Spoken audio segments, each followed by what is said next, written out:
Saudamos a todos os nossos queridos amigos e irmãos em Cristo Jesus. Seja bem-vindo ao estudo da nova lição da Escola Sabatina, a lição sobre estações da família. Esta é a lição de número 1. Vamos orar ao nosso Deus. Pai querido que estás nos céus, na Tua presença estamos. Buscamos a Tua bênção. Estamos em busca da Tua bênção. Derrama sobre mim e os meus irmãos o Espírito Santo, para que entendamos a mensagem maravilhosa que o Senhor tem sobre a família cristã, a família que deve ter como hóspede constante Jesus Cristo, nosso Salvador. É em nome dele que pedimos e agradecemos. Amém. Queridos, foi Deus quem criou a família. Deus é família. Pai, Filho e Espírito Santo, eles são chamados de a família divina. Deus não é solidão, por isso ele criou o ser humano, a imagem e a semelhança dele. O pai, a mãe e os filhos formam uma família como reflexo da família divina. Lá em Gênesis capítulo 1, verso 31, quando Deus terminou toda a obra da criação, Deus disse: eis que é muito bom.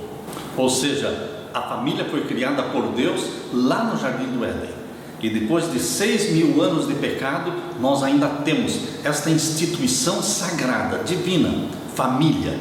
Queridos, Deus criou a família para que você e eu sejamos felizes. Os ciclos da vida foram muito bem definidos nas palavras de Salomão em Eclesiastes capítulo 3. Tudo tem o seu tempo determinado, e há tempo para todo propósito debaixo do céu. Há tempo de nascer e tempo de morrer.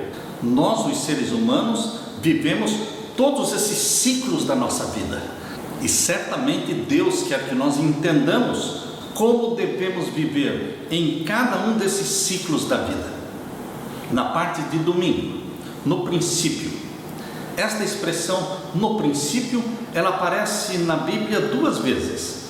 A primeira está em Gênesis capítulo 1 e o verso 1. E a outra está em João capítulo 1 e o verso 1. Abra sua Bíblia e vamos ler então em Gênesis capítulo 1 e o verso 1. A primeira página da Bíblia. Gênesis 1, verso 1 começa assim: no princípio criou Deus os céus e a terra. Quando Deus diz no princípio, ninguém sabe que princípio é este. Então, depois de falar no princípio, a revelação divina desce em direção ao tempo, em direção à criação de todas as coisas. Porém, queridos, quando nós lemos lá em João capítulo 1 e o verso 1, aqui nós encontramos a mesma expressão, no princípio. João capítulo 1 e o verso 1, leia comigo. No princípio era o verbo, e o verbo estava com Deus, e o verbo era Deus.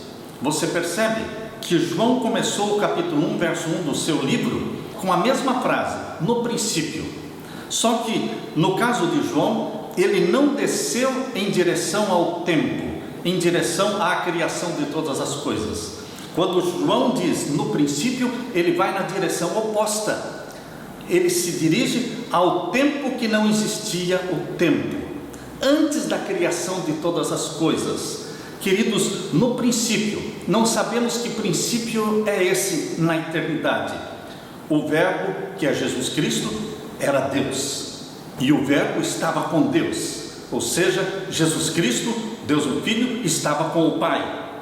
Jesus Cristo é Deus desde a eternidade. Nunca houve um tempo em que o Pai existisse e o Filho não existisse. Por quê? Porque não existe Pai sem Filho, e não existe filho sem pai. Portanto, queridos, estes dois títulos, pai e filho, são títulos eternos, mas são títulos proféticos. Por quê? Porque estes títulos nos revelam a profecia de que o pai entregaria o filho para morrer por nós. Por isso o Filho unigênito de Deus se tornou um de nós, como uma dádiva do Pai. O Pai deu o que melhor tinha para morrer por nós. Amou o mundo de tal maneira que deu seu Filho unigênito. Queridos, no princípio de João capítulo 1, verso 1, nos leva em direção oposta para a eternidade, para o tempo que não existia o tempo, antes da criação de todas as coisas. Porém, no princípio de Gênesis capítulo 1, verso 1, nos leva na direção do tempo, da existência e da criação do tempo, da criação de todas as coisas, do primeiro dia da criação, do segundo dia da semana da criação, quando Deus começou a dar forma ao planeta Terra e ver que tudo era muito bom. Quando Deus criou os planetas, lançou-os no espaço, colocou os planetas em órbita, queridos, lá estava o planeta Terra, também, porém sem forma e vazio. O capítulo 1 e o verso 2 de Gênesis diz que a terra era sem forma e vazia. Vamos ler aqui: e a terra era sem forma e vazia, e havia trevas sobre a face do abismo. A Bíblia chama a terra sem forma e vazia um abismo, e o Espírito de Deus se movia sobre as águas. Queridos, Gênesis capítulo 1 é o capítulo que prova que nós não viemos do jardim zoológico, nós viemos do jardim do Éden. Gênesis capítulo 1 é a prova bíblica de que nós somos frutos de uma criação especial, de um ser inteligente que pensou, que planejou e criou.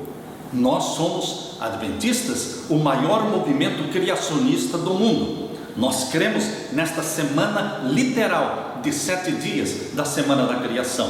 E aqui diz no verso 3: e disse Deus, haja luz, e houve luz, e viu Deus que era boa a luz, e Deus chamou a luz dia e as trevas noite, e foi a tarde e a manhã do primeiro dia. E agora o segundo dia da semana da criação. E disse Deus, haja expansão no meio das águas, e haja separação entre as águas e águas. E fez Deus a expansão, e fez separação entre as águas que estavam debaixo da expansão e as águas que estavam sobre a expansão, e assim foi. E chamou Deus a expansão dos céus, e foi a tarde e a manhã do segundo dia. E agora o verso 9: e disse Deus, ajuntem-se as águas debaixo dos céus num lugar, e apareça a porção seca, e assim foi. E chamou Deus a porção seca terra, e ao ajuntamento das águas chamou mares. E viu Deus que era bom. E disse Deus, produz a terra erva verde, erva que dê semente, árvore frutífera que dê fruto segundo a sua espécie, cuja semente esteja nela sobre a terra. E assim foi. E foi a tarde e a manhã do dia terceiro. E agora veio o quarto dia da semana da criação, verso 14. E disse Deus, haja luminares na expansão dos céus, para haver separação entre o dia e a noite, e sejam eles para sinais e para tempos determinados, e para dias e anos, e sejam para luminares na expansão dos céus, para alumiar a terra. E assim foi. E foi a tarde e a manhã o dia quarto. Verso 20. E disse Deus, produzam as águas abundantemente, répteis de alma vivente, e voem as aves sobre a face da expansão dos céus. E criou Deus as grandes baleias e todo o réptil da alma vivente que as águas produziram conforme as suas espécies, e toda ave de asas conforme a sua espécie. E viu Deus que era bom. E foi a tarde e a manhã o dia quinto. E disse Deus, verso 24, produz a terra alma vivente conforme a sua espécie, gado e répteis e bestas feras da terra conforme a sua espécie. E assim foi. E agora o verso 26. E disse Deus, façamos o homem à nossa imagem. Que diferença da maneira como Deus criou todas as coisas e a maneira como Deus criou o ser humano. Deus não falou, produza a terra, mas façamos o homem à nossa imagem, conforme a nossa semelhança, e domine sobre os peixes do mar, e sobre as aves dos céus, e sobre o gado, e sobre toda a terra, e sobre todo o réptil que se move sobre a terra. Você e eu, seres humanos, fomos criados à imagem e à semelhança de Deus, fisicamente, espiritualmente, intelectualmente e como família. Todos nós refletimos o Deus que nos criou. Não fomos criados no reino animal, mas no reino espiritual de Deus. Não fomos criados no nível dos animais, mas Deus nos criou para dominar o reino animal. E agora o verso 27. E criou Deus o homem à sua imagem, e à imagem de Deus o criou, macho e fêmea os criou. Ou seja, homem e mulher, sexo masculino e sexo feminino. Deus criou sexo masculino e feminino. Deus fez o primeiro casamento entre um homem e uma mulher, formando uma família. Este é o ensinamento da Bíblia. O casamento monogâmico entre um homem e uma mulher, para frutificar e ter filhos e filhas e formar uma família. Queridos, o verso 28 diz: e Deus os abençoou, e Deus lhes disse: frutificai e multiplicai-vos, e enchei a terra, e sujeitai-a, e dominai sobre os peixes do mar, e sobre as aves dos céus, e sobre todo animal que se move sobre a terra. Verso 29, e disse Deus: eis que vos tenho dado toda a erva que dá semente, que está sobre a face de toda a terra, e toda árvore em que há fruto de árvore, que dá semente, ser-vos-á para mantimento. Deus não somente criou Adão e Eva, mas prescreveu o que eles deveriam comer, qual deveria ser a dieta alimentar deles. Tudo que dá semente, queridos, era um puro vegetarianismo. Não precisavam tirar a vida de um animal para alimentar a sua fome. Deus os orientou e lhes deu uma dieta vegetariana, queridos. E aqui diz o verso 31, e viu Deus tudo quanto tinha feito, e eis que era muito bom. Era excelente o que Deus fez, e foi a tarde e amanhã o dia sexto. Agora, queridos, depois que Deus criou todas as coisas em 6 dias, literais de 24 horas, agora nós chegamos no 7º dia, Gênesis capítulo 2, e os versos 1 ao verso 3. Assim os céus e a terra e todo o seu exército foram acabados. E havendo Deus acabado no dia 7º a sua obra que tinha feito, descansou no 7º dia de toda a sua obra que tinha feito. Pessoas me perguntam: Deus fez todas as coisas em 6 dias. Então o que é que Deus fez no 7º dia? Queridos, no 7º dia Deus fez o sábado, o descanso, 24 horas sagradas para termos comunhão com Deus. É isso que Deus fez no 7º dia, o dia de descanso. O sábado é um memorial da criação. O sábado é um monumento semanal que é levantado na terra para mostrar que a terra tem um Criador. Deus é o Criador. Ele criou todas as coisas. E aqui diz o verso 3: e abençoou Deus o dia 7º e o santificou, porque nele descansou de toda a sua obra que Deus criara e fizera. Não existia Moisés naquele tempo, não existia o povo judeu naquele tempo, quando Deus criou o planeta Terra. Quando Deus criou Adão e Eva, Deus lhes deu o sábado como um dia de descanso. É um memorial da criação, é o sinal de Deus entre ele e o seu povo. E assim é até hoje, queridos. O povo de Deus adora a Deus semanalmente, no santo dia, o sábado, o 7º dia da semana. Este é o sinal de Deus entre ele e você. A Bíblia diz em Ezequiel capítulo 20, abra sua Bíblia em Ezequiel capítulo 20, nós vamos ver o verso 12. Ezequiel capítulo 20, o verso 12 diz: e também lhes dei os meus sábados, para que servissem de sinal entre mim e eles, para que soubessem que eu sou o Senhor que os santifica. E também o verso 20: e santificai os meus sábados, e servirão de sinal entre mim e vós, para que saibais que eu sou o Senhor vosso Deus. Deus colocou este sinal. Todo filho e toda filha de Deus, comprados pelo sangue de Jesus, salvos por Jesus Cristo, eles respeitam, eles aceitam com alegria o sinal que Deus colocou entre ele e o seu povo, o 7º dia da semana, o selo do Deus vivo. Aleluia! Na parte de segunda-feira, os ciclos da vida. Os cientistas falam sobre algo chamado de ciclo circadiano, que, em outras palavras, é aquilo que regula as funções do nosso corpo. Existe certo grau de regularidade até mesmo em nosso corpo.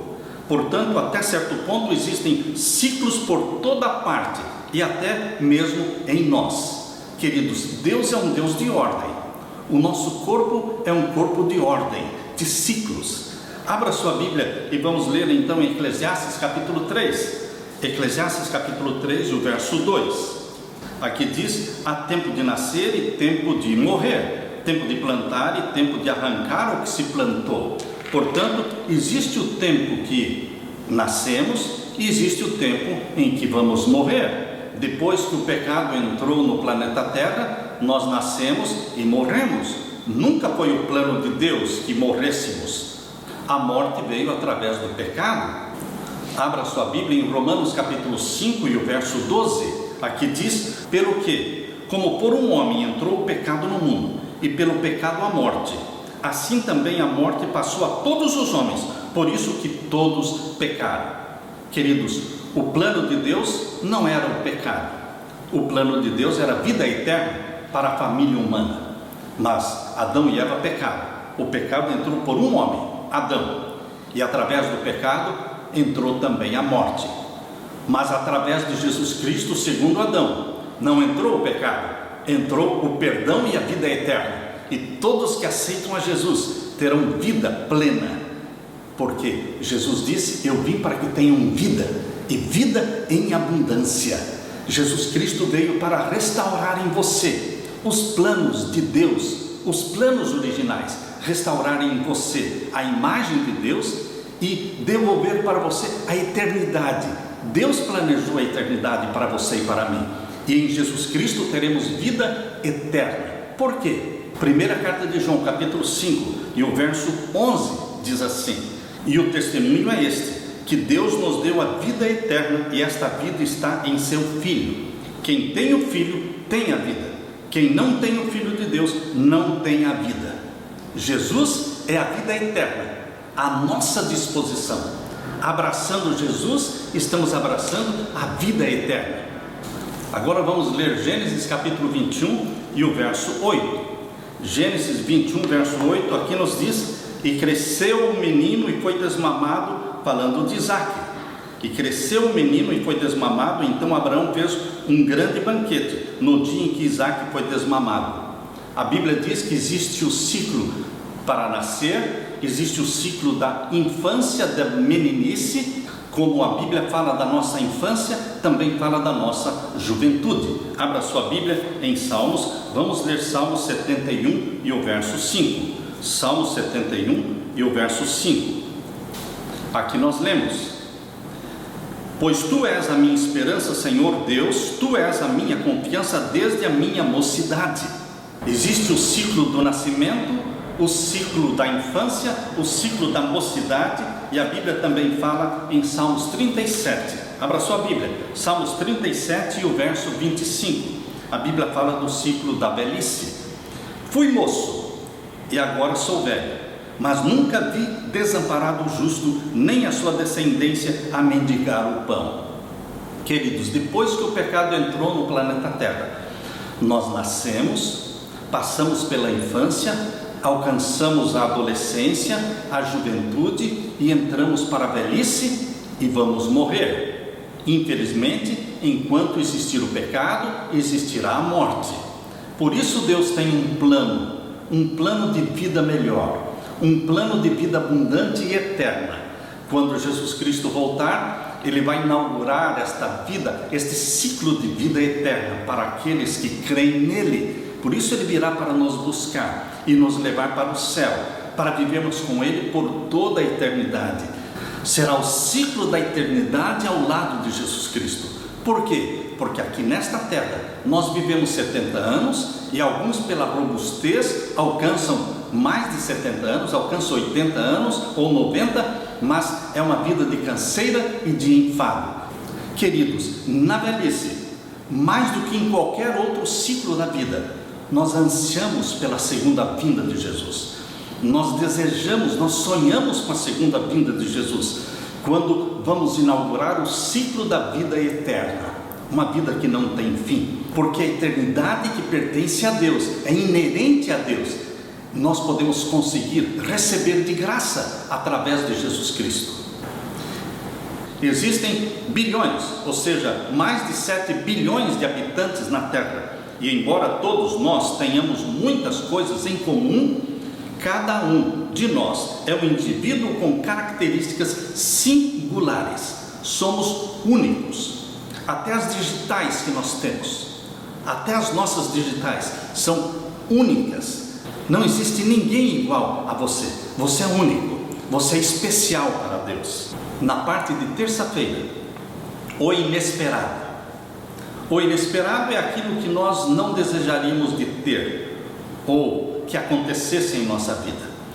O inesperado mais surpreendente é aquilo que está relatado no livro de Jó. Jó teve algo inesperado na sua vida, algo que eu tenho certeza que você e eu não gostaríamos de passar. Jó não entendeu o que estava ali acontecendo. Sabem, queridos, nós não precisamos entender tudo o que nos acontece, mas nós precisamos crer, mesmo nas horas escuras da nossa vida. Mesmo quando você e eu estivermos passando pelo vale da sombra da morte e não estivermos entendendo o porquê e os paraquês de tudo o que está acontecendo, nós devemos, à semelhança de Jó, confiar. Porque Jó, não entendendo o que lhe estava acontecendo, ele disse: ainda que o Senhor me mate, nele esperarei, nele confiarei. Queridos, eu não preciso entender tudo para depois confiar em Deus. Eu posso confiar em Deus mesmo não entendendo. É mais fácil, é mais confortável passar pelo vale escuro da nossa vida confiando em Deus, não entendendo, mas confiando. Queridos, faz parte da maturidade entendermos que o inesperado não aconteceu somente na vida de Jó, acontece também na nossa vida. Ou será que você é aquele tipo de pessoa que diz: comigo isso não vai acontecer, comigo isso nunca vai acontecer? Você pensa assim? Você pensa que o seu avião nunca vai cair? Só o avião dos outros é que cai? Você pensa que você nunca vai ter câncer? Só os outros têm câncer? Você nunca vai ter?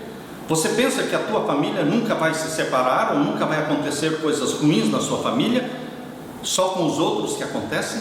Queridos, nós temos que ter a maturidade para entender que não estamos no céu. Aqui onde estamos ainda não é o céu. Nós estamos no planeta Terra, nós estamos num campo de batalha, numa guerra entre o bem e o mal. E mesmo não sendo culpado, muitas coisas nós sofremos, coisas inesperadas acontecem. E nós precisamos simplesmente confiar. Como disse Jó, no seu livro, no capítulo 1 e no verso 20 e 21. Então Jó se levantou e rasgou o seu manto e rapou a sua cabeça e se lançou em terra e adorou. Lançou-se em terra, mas não amaldiçoou. Lançou-se em terra, mas não reclamou. Lançou-se em terra e adorou. Esta é a atitude que Deus espera de você. Esta é a atitude que cala a boca de Satanás. Sim, queridos, porque Jó disse no verso 21, e disse: no saí do ventre de minha mãe e no tornarei para lá. O Senhor o deu e o Senhor o tomou. Bendito seja o nome do Senhor. Uma fé incondicional, uma confiança em Deus incondicional. Não importa o que nos acontecer, estamos nas mãos de Deus. Todo sofrimento, toda dificuldade, todas as provações que chegam até nós, primeiramente passou pelas mãos do nosso Pai. Ele mediu, ele pesou e depois liberou, sabendo que pela graça de Cristo nós vamos suportar e que aquelas provações vão nos aperfeiçoar. Ao passar pelo fogo das aflições, nós seremos purificados e sairemos mais puros, puros como o ouro que é purificado através do fogo. Queridos, não pensem que as provações ocorrem só porque Satanás quer, porque Satanás é um poder vencido, derrotado. E Satanás não tem o poder de causar sofrimento nos filhos de Deus, sem que primeiramente, no caso de Jó, isto está bem exemplificado. No caso de Jó, primeiramente passou pelas mãos de Deus. E Deus então disse para Satanás: tudo bem, você pode tirar tudo o que ele tem, para que você veja que ele me ama de fato. Queridos, Deus liberou. A provação e o sofrimento na vida de Jó não vieram de Deus, vieram de Satanás, mas foi permitido por Deus. E assim é hoje. Assim é hoje. As coisas ruins que acontecem na sua vida não vêm de Deus, vêm de Satanás. Mas por que Deus permitiu? Deus tem suas razões. Deus quer que o nome dele seja glorificado na sua vida. Deus quer calar a boca de Satanás e mostrar que existe na terra, sim, existem na terra filhos e filhas de Deus, que a semelhança de Jó, a semelhança de Daniel, a semelhança de João Batista, a semelhança de Jesus, vivem em plena submissão ao Pai. Pessoas que negam-se a si mesmo, tomam a cruz e seguem a Jesus Cristo. Pessoas que amam a Deus e servem a Deus, não porque Deus é bom, não porque Deus os protege de todos os sofrimentos, mas servem e amam a Deus incircunstancialmente, independente das circunstâncias externas. Eles servem a Deus e eles dizem como Jó: ainda que o Senhor me mate. Obviamente não era Deus que estava matando Jó, mas ele, não entendendo, ele disse: ainda que o Senhor me mate, nele confiarei. Queridos, coisas ruins nos acontecem porque ainda não estamos no céu. Por exemplo, Abel foi assassinado, José foi traído pelos seus próprios irmãos e foi vendido como escravo para o Egito. Coisas ruins acontecem na família. Por quê? Porque existe o pecado. Irmãos se traem, irmãos muitas vezes se odeiam, irmãos muitas vezes tiram a vida de outros irmãos. Queridos, Jacó traiu Esaú, Esaú tentou matar Jacó, Deus protegeu Jacó. Queridos, as famílias não estão vivendo em situações perfeitas. Quando você lê a história de Davi, da família de Davi, você vai encontrar ali Aminon estuprando a própria irmã Tamar. Você vai encontrar ali Absalão matando o seu próprio irmão Aminon. Você vai encontrar Absalão se levantando e se revoltando contra o seu pai Davi, e estuprando e violentando as próprias concubinas de Davi. Você vai encontrar também Salomão mandando matar Adonias, o seu próprio irmão. Então, queridos, pela experiência da vida de família de Davi, nós encontramos a prova de que não estamos no céu. Mas mesmo vivendo nesta terra, nós podemos viver em amor uns com os outros, perdoando uns aos outros, fazendo bem uns para os outros e confiando naquilo que está em Salmos 133, verso 1, que diz: ó quão bom e quão suave que os irmãos vivam em união. É possível, sim, em nome de Jesus, pelo poder de Jesus, os irmãos viverem em união. Na parte de quarta-feira, transições e mudanças radicais. Você sabia que somente os radicais mudam o mundo? Madre Teresa de Calcutá, você acha que ela pode ser considerada uma pessoa normal ou uma pessoa radical? Será que uma pessoa normal deixaria de dormir no convento, numa cama quentinha e limpinha, para ir dormir com os doentes e favelados debaixo da ponte? Você acha que isso é normal? Ou essa atitude da Madre Teresa de Calcutá foi uma atitude radical? O que você acha? No caso de Saddam Hussein, você acha que ele era uma pessoa normal ou era uma pessoa radical, para o lado negativo? Percebam que Madre Teresa era radical pelo lado positivo, pelo amor ao próximo, em sacrificar-se pelo próximo. Você acha que Jesus Cristo era uma pessoa normal ou era uma pessoa radical? Quando você lê João capítulo 14, verso 6, onde diz: eu sou o caminho, a verdade e a vida, ninguém vem ao Pai senão por mim. Isso é normal ou é ser radical? Jesus Cristo não disse que todos os caminhos levam para o céu. Jesus Cristo não disse que o islamismo, o hinduísmo, o budismo está tudo bem, porque todos irão para o céu. Jesus Cristo disse: eu sou o caminho e ninguém vem ao Pai senão por mim. Isto é ser radical. Jesus Cristo disse: quando lhe baterem na face esquerda, ofereçam também a face direita. Quando te obrigarem a andar 1 milha, ande 2 milhas. Se alguém te pedir algo emprestado, não se esconda dele. Queridos, isto é normal ou isto é ser radical? Os discípulos, ao abandonarem tudo e seguirem Jesus, tiveram uma atitude radical. Somente os radicais mudam o mundo. Porém, queridos, há muitos que mudam para o pior, como um Hitler da vida, como um Lenin da vida, como um Herodes, como um Nero, pessoas que mudaram o mundo para o pior. Mas existem aqueles como Madre Teresa, como João Batista, como Daniel, como Jesus Cristo, como você, que podem mudar o mundo para o melhor. Um outro exemplo bíblico, queridos. O que você acha de Saulo? Saulo era um homem normal ou era um homem radical? Saulo saía pelas cidades, prendendo cristãos, arrastando famílias de dentro das suas casas, matando estes cristãos. Isso era ser uma pessoa normal ou radical? Primeiramente, Saulo era um homem radical pelo lado mau, pelo lado negativo de destruir, de matar pessoas. Porém, quando Saulo se encontrou com Jesus Cristo na estrada de Damasco, quando Jesus Cristo tocou o seu coração, quando ele se entregou a Jesus e se tornou um fiel seguidor de Jesus Cristo, Paulo continuou sendo um homem radical? Sim, mas agora ele era radical pelo lado positivo, dando a sua vida para salvar os outros, tornando-se um seguidor de Jesus Cristo, morrendo por Jesus Cristo, mas não tirando a vida dos outros. Por isso Paulo disse: para mim o viver é Cristo e o morrer é lucro. Tudo na vida de Paulo girava em torno de Jesus Cristo. Ele dormia e acordava pensando em Jesus Cristo. Ele se tornou um apaixonado, um obcecado por Jesus Cristo, uma obsessão santa. Jesus e o céu. Jesus e o céu são obsessões santas. Queridos, Deus opera transições radicais na nossa vida. Nós não mudamos facilmente.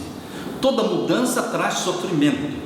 Mesmo que a nossa conversão não seja tão radical como foi a de Paulo, todos nós devemos ter uma experiência na qual o Senhor Jesus Cristo vai atuar em nossa vida para nos mudar, para nos transformar no tipo de pessoa que devemos ser. Todas as pessoas precisam ver em você a diferença de antes de Cristo e depois de Cristo. Se Jesus Cristo não marca a sua vida de tal forma que as pessoas veem, observam de que você era um antes de se encontrar com Jesus e agora você é outra pessoa, transformada, tornando-se totalmente radical para o lado do bem, não compactuando com o pecado, dizendo: eu estou no mundo, mas não sou do mundo. Queridos, se não existir esta mudança, estas transições na nossa vida, transições visíveis, mudanças que as pessoas podem ver com seus próprios olhos e testificar de que nós estivemos aos pés de Jesus Cristo. Porque foi quando Pedro, quando Paulo, eles passaram por Jesus Cristo, foram transformados pela graça de Jesus Cristo, que as pessoas podiam dizer: eles estiveram com Jesus Cristo. Queridos, evidentemente o processo pode ser longo e às vezes durar a vida toda, porque o processo da santificação dura a vida inteira. Enquanto estivermos vivos em comunhão com Jesus Cristo, estamos sendo transformados dia a dia à semelhança de Jesus, cada vez mais semelhantes a Jesus, cada vez mais santos, cada vez pecando menos, cada vez tendo mais repulsa ao pecado. Queridos, é assim que ocorre o processo da santificação. E a Bíblia diz que sem esta santificação nós não veremos a Deus. Convido você para ler primeira carta de Paulo aos Tessalonicenses, capítulo 4. Primeira carta aos Tessalonicenses, capítulo 4. E vamos ler então o verso 3. Porque esta é a vontade de Deus, a vossa santificação. O que é que Deus quer de você e de mim? Que sejamos santos. Ele disse: eu sou santo, portanto sede santos também. Se nós somos filhos de um Deus santo, nós temos que ter em nossa vida a santidade desse nosso Deus, a santidade desse nosso Pai. Por isso Deus está falando através de Paulo: porque esta é a vontade de Deus, a vossa santificação, que vos abstenhais da prostituição. Santificação é o oposto de prostituição. Santificação é o oposto de pornografia. Santificação é o oposto de porneia. Porneia é todo pecado sexual, seja relacionando-nos com pessoas, pessoalmente, ou seja através da internet. Tudo isso é porneia. Mas santificação é o oposto da porneia, da pornografia. Queridos, Deus quer sim que você e eu sejamos santos. Essas transições, essas mudanças que Deus operou na vida de um Saulo, na vida de um Pedro, Deus quer operar na nossa vida. E aqui em 1 Tessalonicenses capítulo 4, verso 7, diz assim: porque não nos chamou Deus para a imundícia, mas para a santificação. Queridos, Deus nos chamou não para continuarmos vivendo a vida impura, mundana, comprometida com os padrões do mundo, mas Deus nos chamou para vivermos uma vida santa, comprometidos com os padrões do céu, com os padrões da Bíblia, com o padrão do caráter de Jesus Cristo que nos é dado através do Espírito Santo. Aleluia! Na parte de quinta-feira, interações. Interações são influências exercidas por você. Ninguém vive isolado numa ilha, não. Todos nós vivemos em comunidade. Comunidade no bairro, comunidade na rua, comunidade na escola, comunidade na igreja, comunidade no trabalho. Todos nós vivemos em comunidade. Por isso, queridos, nós estamos exercendo influências diariamente e estamos sofrendo influências diariamente. A Bíblia é um livro de relacionamentos. A Bíblia está cheia de experiências familiares. Queridos, desde o início da Bíblia, já desde o primeiro casal, Adão e Eva, ali nós vemos o relacionamento de Adão e Eva quando foram expulsos do jardim do Éden. Aí vemos o nascimento de Caim e de Abel, e Caim matando Abel. Queridos, a Bíblia vem relatando caso após caso, família após família.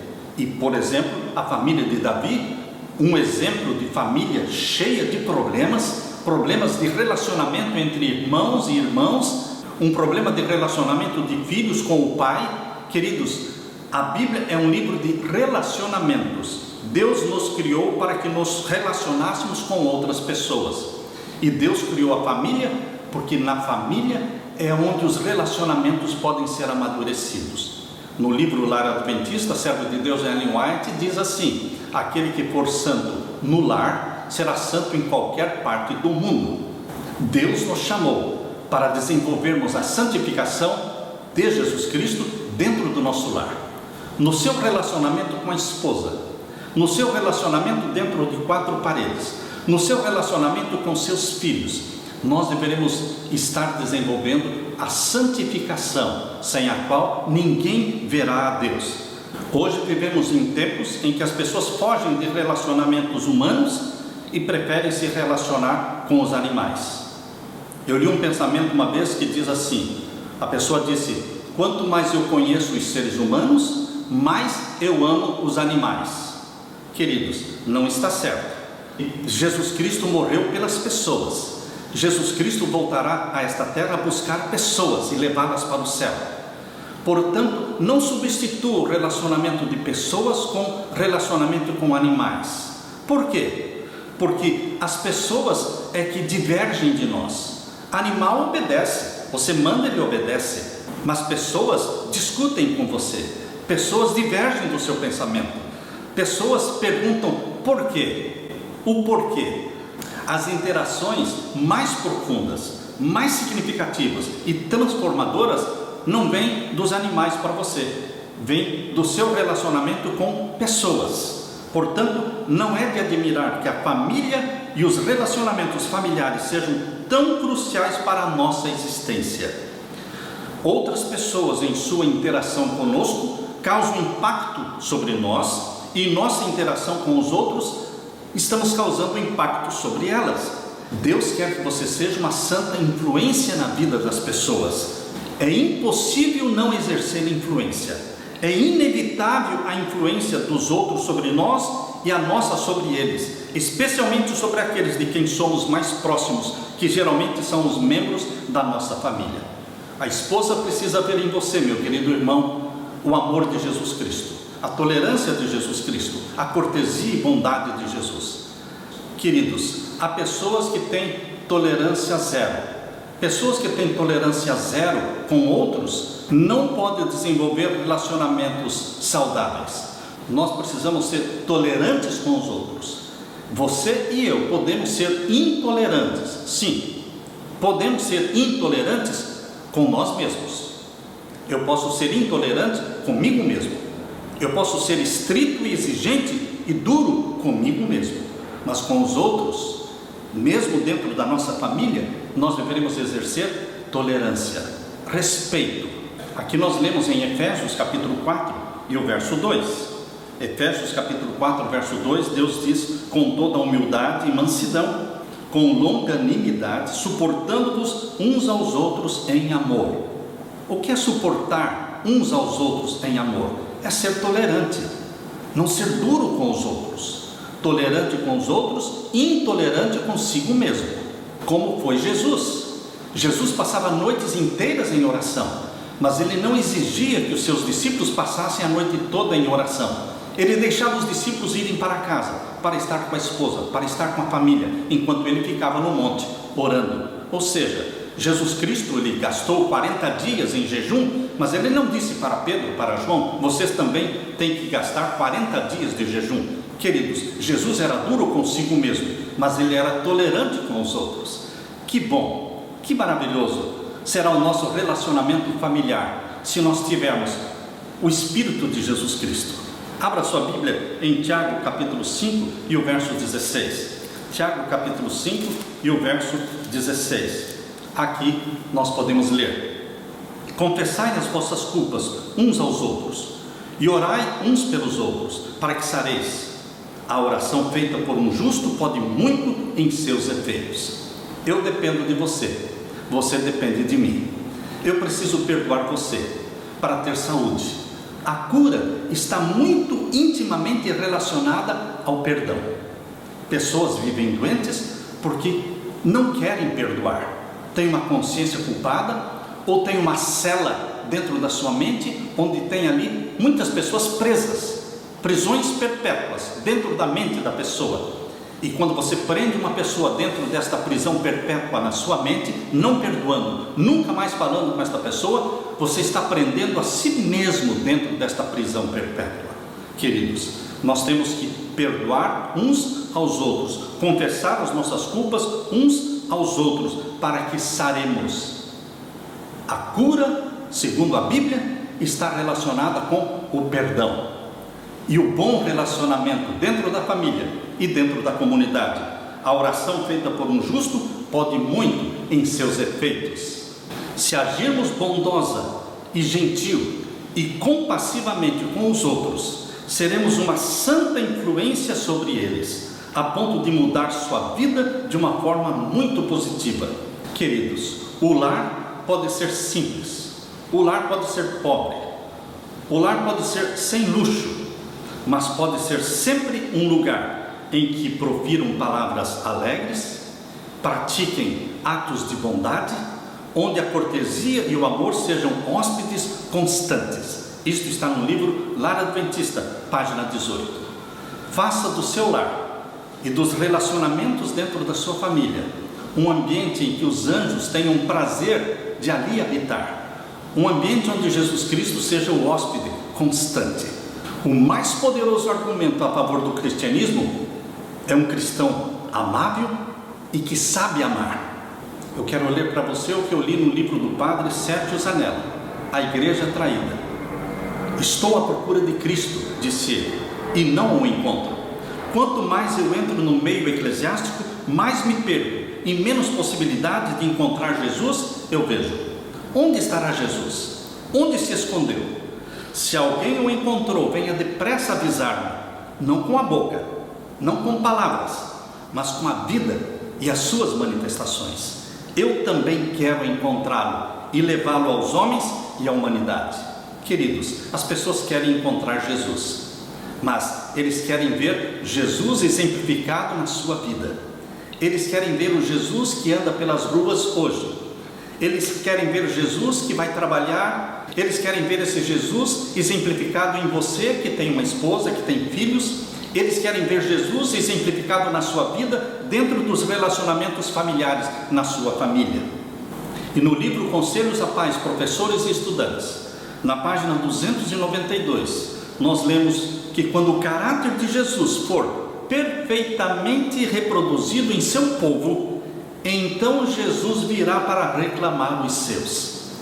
Jesus quer, através do Espírito Santo, reproduzir em você e nos seus relacionamentos familiares o caráter dele. O mundo necessita atualmente daquilo que tem sido necessário há mais de 1900 anos, a revelação de Jesus. Ciência do Bom Viver, página 143. Pode você, meu querido irmão, podemos nós mostrarmos Jesus para o mundo? Que Deus te abençoe. Que você fique com a paz de meu Senhor Jesus Cristo. Amém.